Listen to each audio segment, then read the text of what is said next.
we went to Trader Joe's earlier today to get some snacks before we got our nails done, and I got an entire pumpkin spice sheet cake from Trader Joe's. Like I've said this like so many times today, but it's literally cheaper to get a sheet cake from Trader Joe's than to go to a cafe. And like I think I got like this iced tea, like a sparkling black tea peach drink. Like I think in total it was $7. Like that's cheaper than going to a cafe and getting a latte and a croissant. So it's literally 11:45 p.m. I'm going to eat this sheet cake while I talk. Trader Joe's sheet cake just like hits so hard. I don't know what it is about.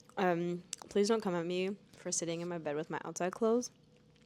I'm in a hotel, and my routine for hotels is the side of the bed that is closest to the bathroom is where I sleep at night, and then the other side is where I sit and sleep in my outside clothes, not under the covers. All this to say is I spent the whole day with people, and it was really nice. We're in Chicago right now. I haven't been in Chicago in so long. I actually can't remember the last time I was here. I want to say that I was last here when I was touring colleges. I committed to UIUC at first, University of Illinois Urbana-Champaign, but then ended up going to a state school instead in California. But yeah, I think that was the last time I was in Chicago.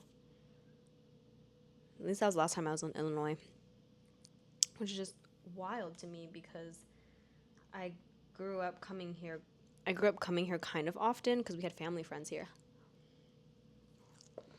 I should not be eating a sheet cake at midnight, but here we are.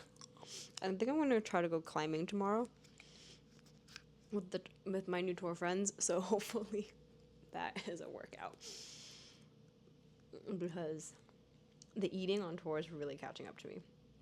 Last year on tour, I thought I would lose weight with all the traveling and like bad sleep schedules, but I actually gained weight because we were just eating all the time. Even on show days, I'm just eating the whole day. But anyway, what I'm trying to get at is I spent most of the day with people. I was on my own for a little bit when we first got to the hotel, and then did some journaling then. And then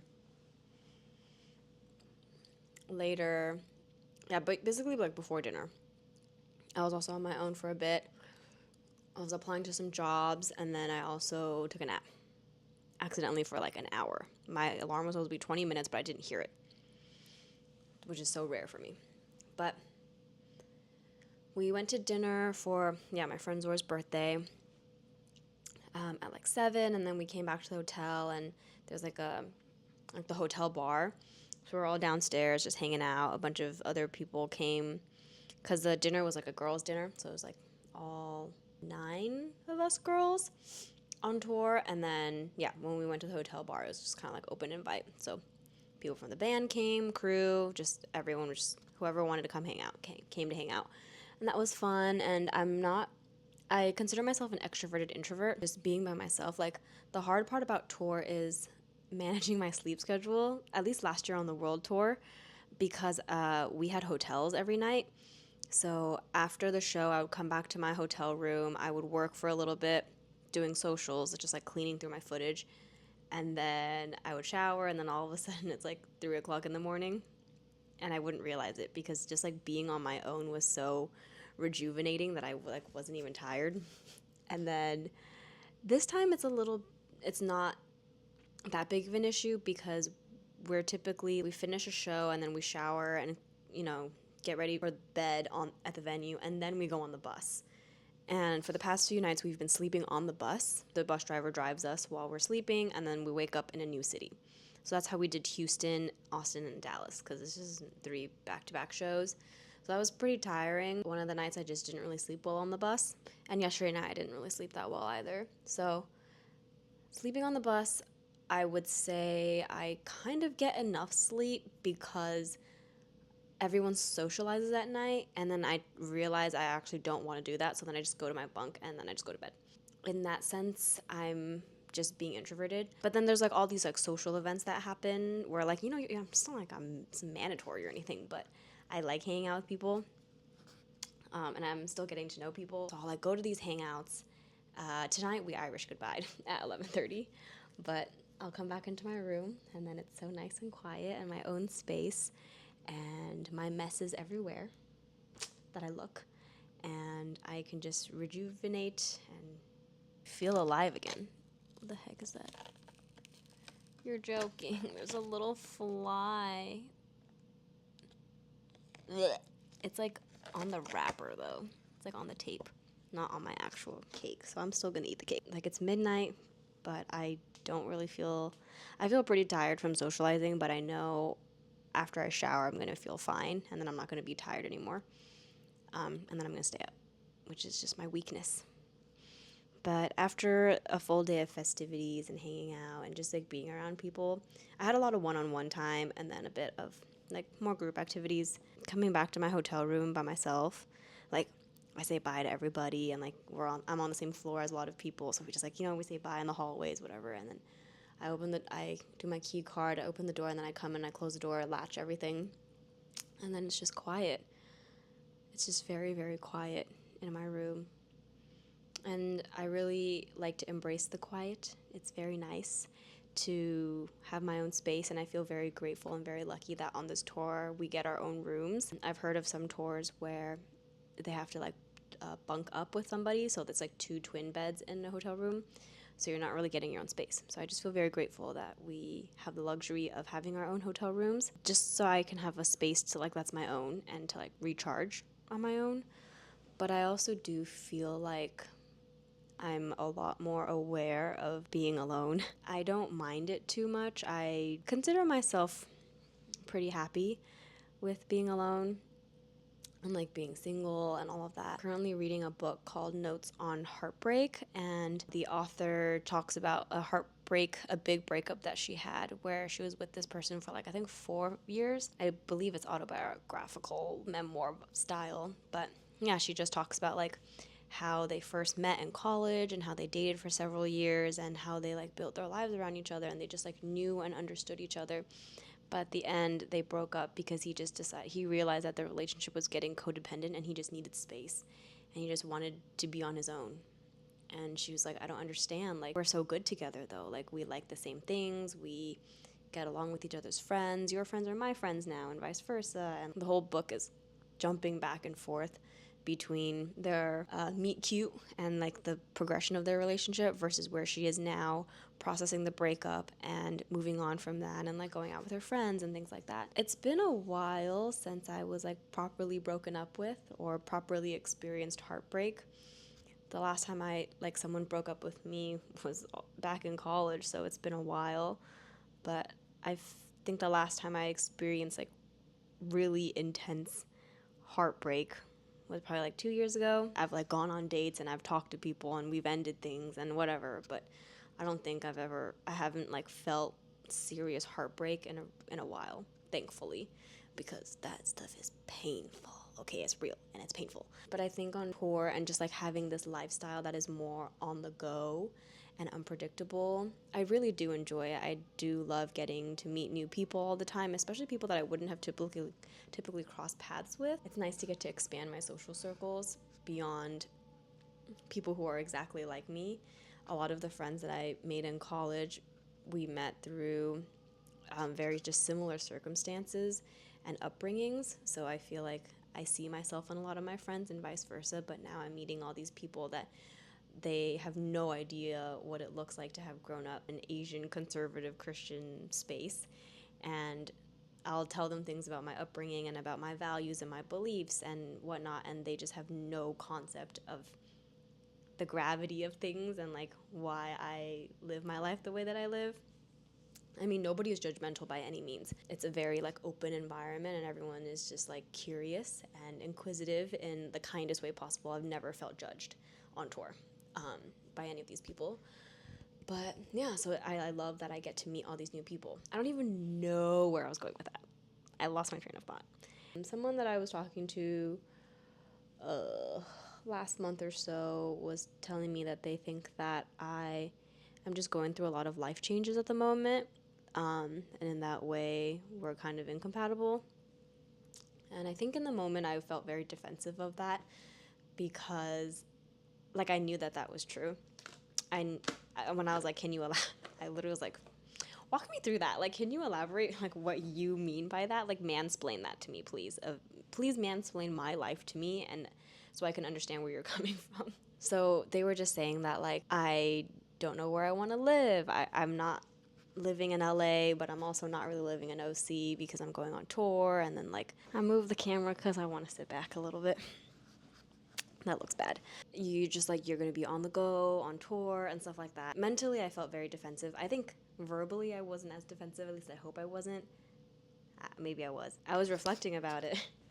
Of course. My journal has been through it this past few months. I don't even know how long, but honestly, ever since I got back from Taiwan and I started a new job, my journal has been my therapist. For the first time in my life, I feel excited for this change, whereas previously I saw change as something to be feared. I wrote about that specific. Okay, Sunday, August 25th. The beauty of seeing change in a good light is being open to what growth change has to offer rather than fearing the loss of what I'm leaving behind.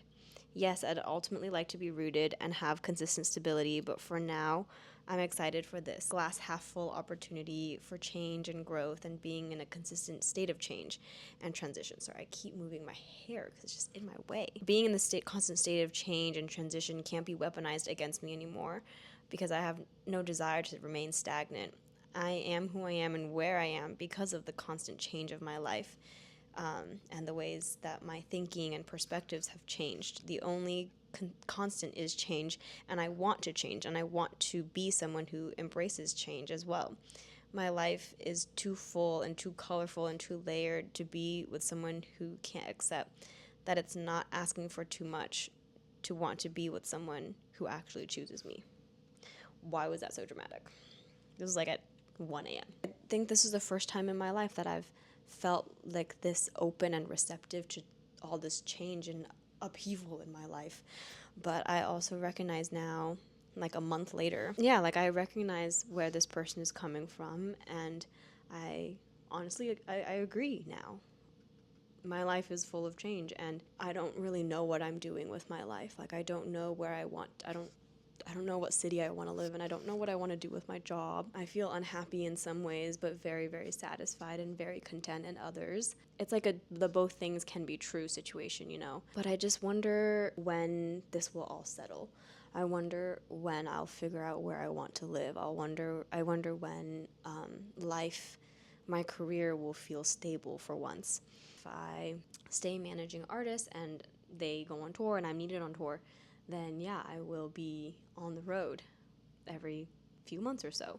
Last year at this time, I was also on tour, and I don't know what even the next couple months will look like. I think recognizing, like, looking that question mark in the eye has been very hard for me to do recently because I don't want to admit that I don't have control and a grasp of, like, who I am and what I want to do with my life. Being 26 now, it feels scary to not have a sense of stability in any way. I think the most stable thing that I have in my life is my family. Even with friendships, like, I know that those will continue to change, and I'm making new friends still, and I'm meeting new people, and like, all of that is great. I love change in that way. Like, it's great that I'm so grateful that I get to meet so many new people through work and that I've kept friendships from college up till now. I do feel like that isn't like friendships won't be super, super consistent for me in the next few years, just as people change and friendships change in our 20s, especially in our late 20s. Everyone has different goals, and everyone's lives start to look different, I think, when you're in your later 20s, which I completely understand. And we just want different things. But that doesn't make us less than as friends, but also those things just keep changing. So, yeah, I think there's like very little security and stability in my life. Like even with my job, I don't know what that will shake out to look like. As someone who is very career oriented, that scares me. I don't like thinking that I don't know where I'm going to be 6 months from now, not even like 3 months from now.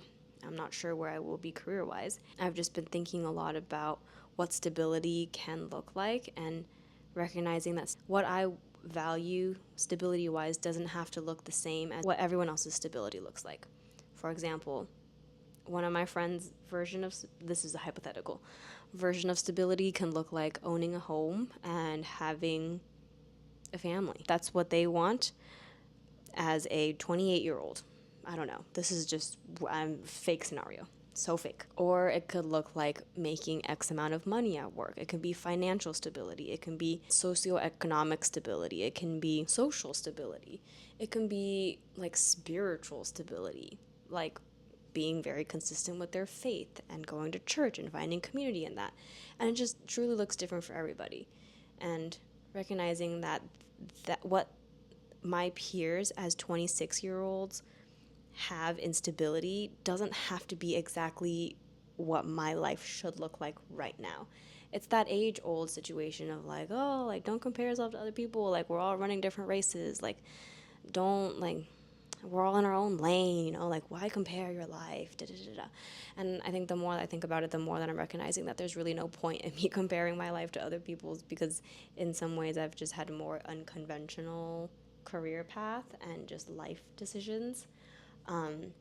So how can I compare where I stand financially, professionally, and personally when no one else in my life has done what I've done to the exact T? I think if I had stayed in a corporate 9 to 5 job, there would be more for me to spiral over and compare.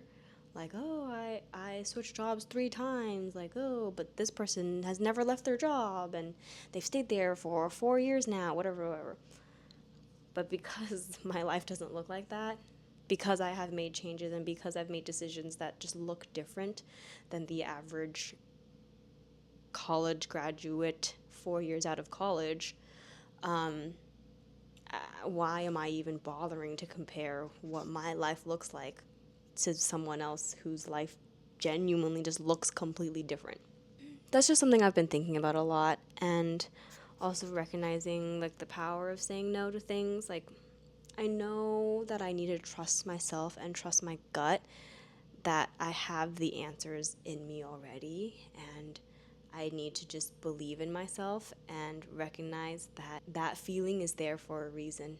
Like I shouldn't dissuade myself. I shouldn't tell myself otherwise when I know that these are like deep truths within me. Yeah, I've just obviously been thinking a lot. I'm just always thinking. My brain literally doesn't know how to turn off.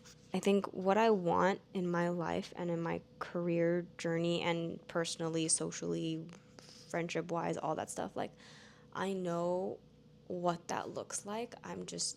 It's just taking me time to unearth it. Like it's taking me time to like slowly chip away at that and understand what that looks like in the big picture of things.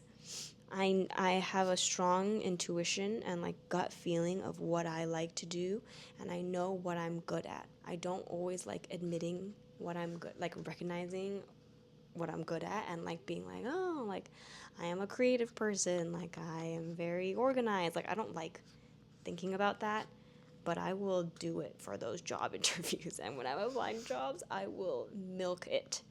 But just like on a day-to-day level, I don't like talking about it. But yeah, like deep inside, like I know what my strengths are, and I know how that can align with a career path. And I know that I'm just not, I've always taken pride in being at least a little bit different than other people in one way or another. I remember in This is like the most random story. I remember in elementary school, I had Converse were so big. Okay, just like colored Converse. And I loved, and I wanted a pair.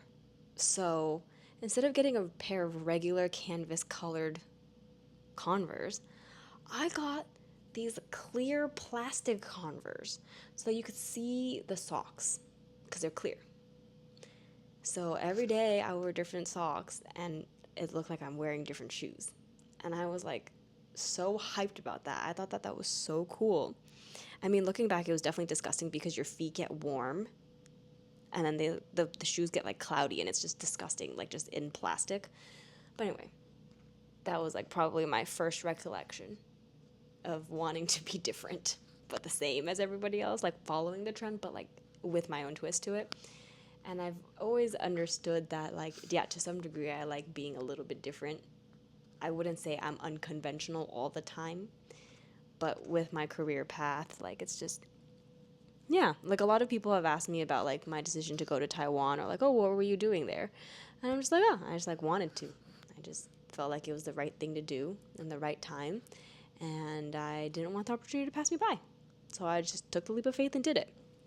And for some people, it's hard for them to understand it, which is fine because I don't need them to understand that, and I don't need to convince anybody. Like also because it's already happened. So like, what are you gonna do about it? And like, also, why do you care? It's my life. But I think a lot of people my age have a typical like 9 to 5 corporate job, and they have a social life outside of that. They have their third places, like places that they can go to congregate with their friends, whether that be church or sports or another hobby that they have. And they have their like family life and they have their relationships, and everything is just kind of, in little packing cubes in their luggage of life. Clearly on the road vibe mentality right now. But and I think that's worked well for them. A lot of them, like, maybe they don't love their day job. They're like what they do for work, but they have a lot of interests and hobbies and passions and things that they like to do outside of work, and that kind of fuels them and their life and their enjoyment and their excitement for living outside of work. And work just is not that important to them. It's just something that they have to do. It's like working to live so that they can, you need money to pay the bills and to support your hobbies and pay for things and go places and travel. And, I get that. I get that that's a very typical lifestyle for somebody in their 20s, and even further on. But that's how a lot of us start in our 20s, is we maybe work a job that we don't fully love, but, it pays a decent amount, it's money, and then with that money we can travel and we get to hang out with friends and we get to take dance classes and we get to go do pottery classes and we get to play pickleball and like all that stuff. And I get that that's like a very normal life to want and to want to work towards it. I've just kind of felt like if I'm going to be working 40 hours a week, if not more, at a specific job, like that's the majority of my day. Like I want it to be something that I enjoy, at least a little bit. And I'm not saying that all my friends don't like their jobs. That's not true. But I want to like my job more than the average person. If I'm spending that much time and effort towards it already, and I'm going to be working for so much of my life, like I want to like it. I really genuinely think that I can have it all in my life. I really, really believe that. I really believe that I can have a job that I really do love and that I'm actually good at and that I'm passionate about and gives me recognition of some sort, because that's just what I value in work. Like I want to be recognized for the work that I do. I'm not somebody who likes to work behind the scenes, really. I want my work to be seen and to be known for it. Is that so wrong? Yeah, I fully believe that I can have a career like that and also have time for hobbies outside of work and have time for a relationship and have time for my family. I really think I can do that. I don't know how, and I also feel like I believe that I can have hobbies and side gigs and all of that stuff. And even as I'm talking about it right now, I feel like I have so much more energy, and like my eyes actually literally have lit up thinking about it. But I just really think that I can have it all. I just don't know how to get there yet. I don't know what that tangibly looks like, and it is really frustrating to me because I'm not like because I feel kind of stuck in my career. There's all these things that I feel like I could do or I could be good at, or like I want to explore, but then I don't know how to get there. I just feel like I'm looking across at, like I'm on an island and I'm looking at the next island that I'm trying to get to, and there's no bridge and there's no boat and there's no plane. There's no way for me to like get there yet, but I'm trying to figure out what to do. Like, should I swim or should I, build a tunnel? Like, I don't know if this metaphor is making sense to anybody but myself, but I see it in the distance, and I know that it's there because I see it, and I know that I can get to it because I just know deep down that island, that thing I'm trying to achieve, like, is already mine. But I just don't know how to get there yet, and it's very frustrating. And I know I'm only 26, so like whatever, like you can figure it out. Whatever. There's so much time. Yes, I get it. But also, if you know that that's a life that you could live, like, don't you want it faster? I mean, I've heard this kind of thinking for like relationships as well. That's like, if you knew like you were gonna meet the love of your life tomorrow, like, wouldn't you want to meet them tomorrow instead of having to wait like another 5 years to meet them? Like, wouldn't you want that instant gratification ish now? And I feel that way about like my job, my career. I just don't know how to get there, and I don't exactly know what it is that I want to do. I just know what I'm kind of good at, and I'm kind of good at a lot of things. And I would say that I'm like a jack of all trades, but truly a master of none. But I know the saying, if it keeps going, it's like jack of all trades, but master of none. But what, like, it's better to be all of that than like to know nothing at all. I'm gonna look this up because the saying is way cooler than whatever the heck I just said. Okay.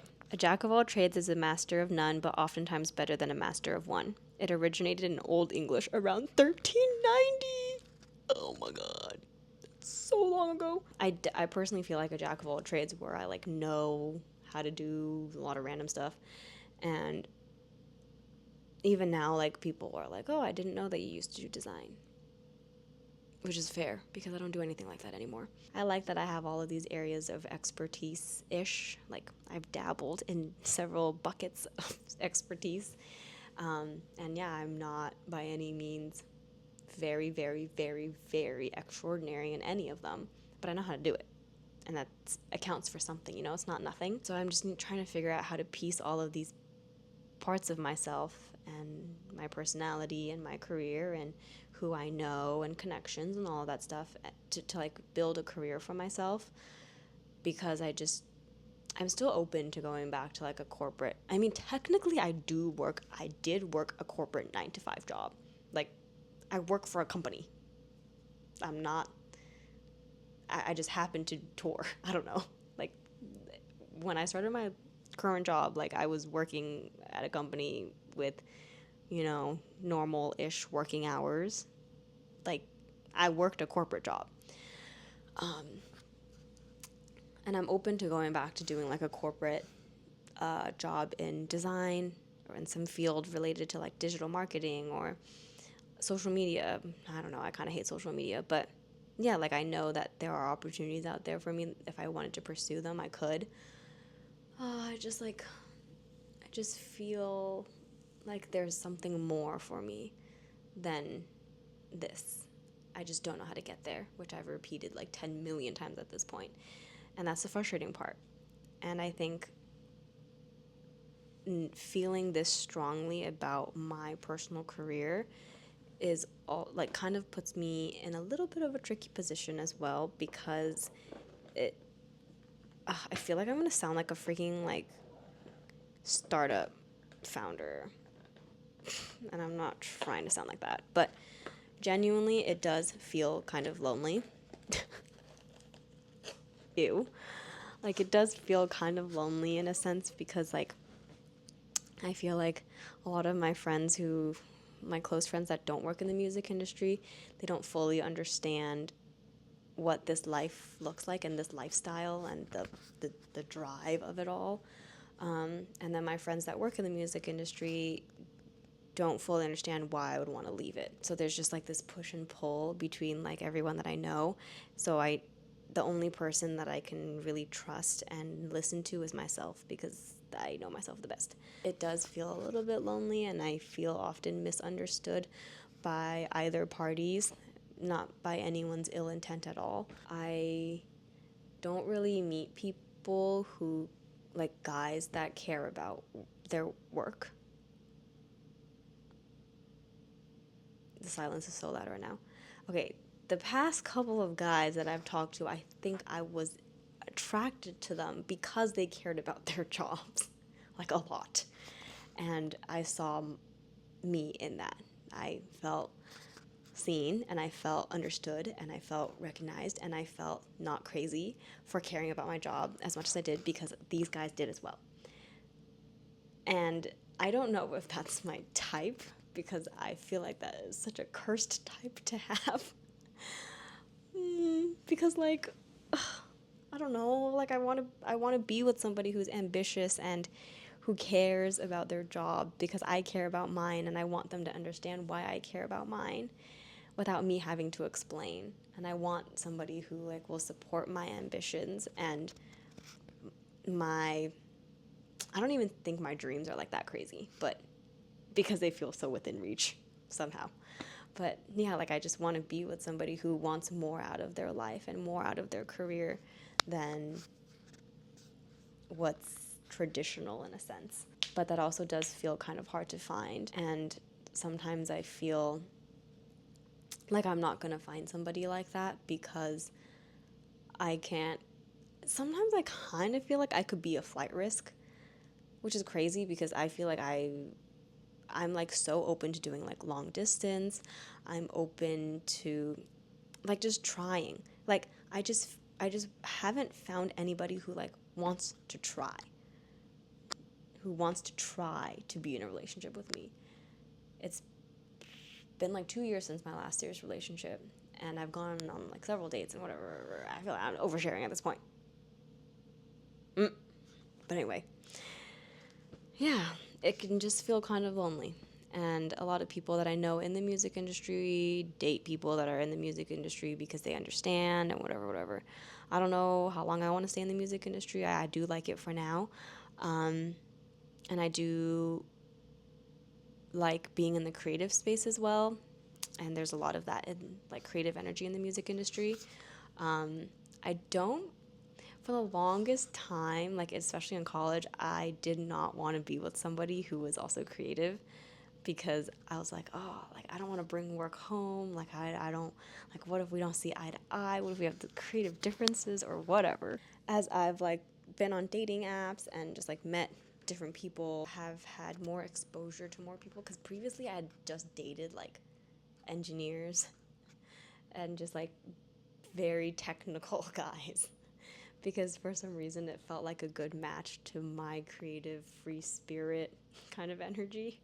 Like they were just like more consistent and like rooted and anchored for me while I was like head in the clouds. Now that I've like met more people and have seen a wider range of career paths and yeah, like guys with different areas of interest as well. I'm definitely open to being with somebody who's creative, but some of my friends think that I should be with somebody who works like a corporate 9 to 5 job because I don't work like a super traditional role.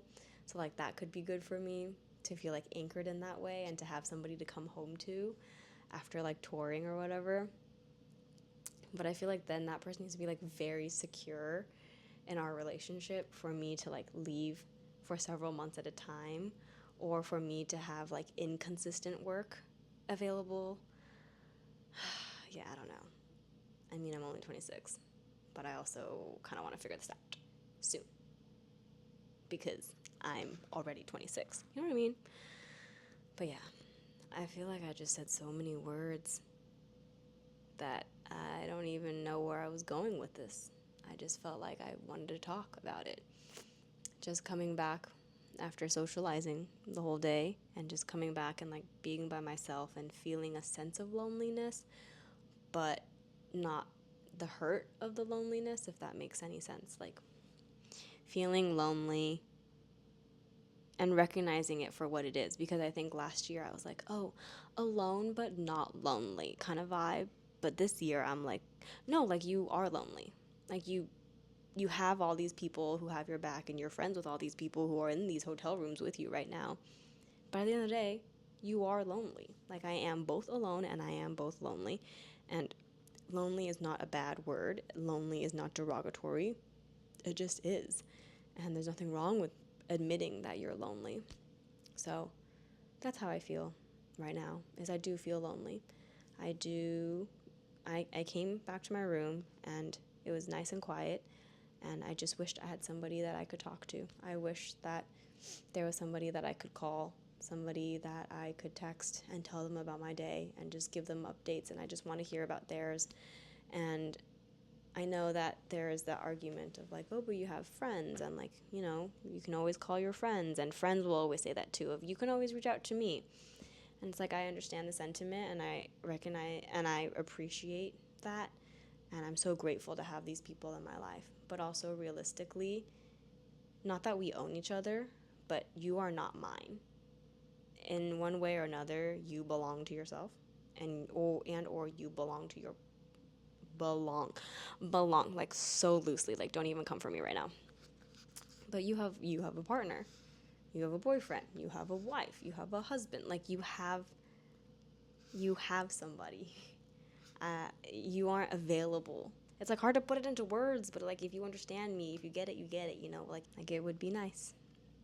It would be nice to have somebody to go grocery shopping with. It would be nice to have someone to call when I'm driving late at night. Like the number of times that I've commuted home so late and then had no one to call because I didn't want to bother any of my friends, like on a whim. It'd be like midnight and I'm like, I have nobody to talk to, but I have to drive for 50 minutes right now. And I'm literally going to fall asleep at the wheel, but I don't know. I don't have anyone to talk to. Previously, when I was in a serious relationship, I would just call my boyfriend and I know that he'd pick up. And if he didn't pick up, I know that he would call me back. But now, like being single and having so many friends that are dating and or married, or like they have a lot of hobbies, which is like great. I love that you have hobbies. Please continue and do those hobbies. But it's just like not everyone's going to be available all the time, and I'm not available all the time either. Like if my friends were to text me, if you were to text me on a show night, like I can't get back to you. Like I'm literally working. Or like when we're traveling, like I can't, in the same way that my friends aren't accessible to me all the time, I am also not accessible to them. And we recognize that. We won't always talk about it, but it's there. Just companionship would be nice. And a lot of people on this tour are dating. Like a lot of people. I think everybody, literally everybody in our like 26 people crew, except for 4 of us, are dating. 4 girls. So it's hard to ignore it when I'm surrounded by it. And it's hard to ignore it when I literally watch people cancel plans or just choose to not spend time with me because they would rather be with their partner. And I don't blame them for it. I don't fault them for it in any way. If I was in their situation, in their shoes, I would probably do similar things. It just is. So, yeah, I've learned a lot about being content and like being okay with doing things on my own this past year. And I don't feel as much fear anymore. Low key in America, I still kind of do because there's like yesterday in Memphis, I wanted to go to a cafe on my own, but then all the guys were like, it's not very safe for you to walk around on your own. So all the girls were like, Ashley, don't go anywhere by yourself. Don't go anywhere on your own. But if I was in Taiwan or if I was in Asia, I would just go anyway because it's whatever. But in America, you like genuinely have to, I like fear for my life sometimes on these streets alone. And I will like look at Google Maps and do like the street view, like the live view, and I will look at the route that I have to walk. Like yesterday, it was not looking good in Memphis. I was like by the side of the road, like under freeway underpasses kind of vibe, and I was like, yeah, I'm not going. I'm not leaving the hotel on my own. But yeah, that was my like literal 1 hour podcast episode by myself. It is now 12:32, and I'm going to shower and get ready for bed. I have not slept in a bed overnight in let me see how many nights, because we've been sleeping on that tour bus. Okay, can't believe I haven't slept overnight in a proper bed in a week. Literally everybody today was just talking about how we're so excited to go to bed because we're like, oh my god, it's a bed. We haven't slept in a bed in so long. But anyway, thanks for watching, and I hope that this was at least kind of interesting in one way or another. And if it wasn't, I'm so sorry to have wasted your time. But let me know if there's anything else you want to hear me talk about.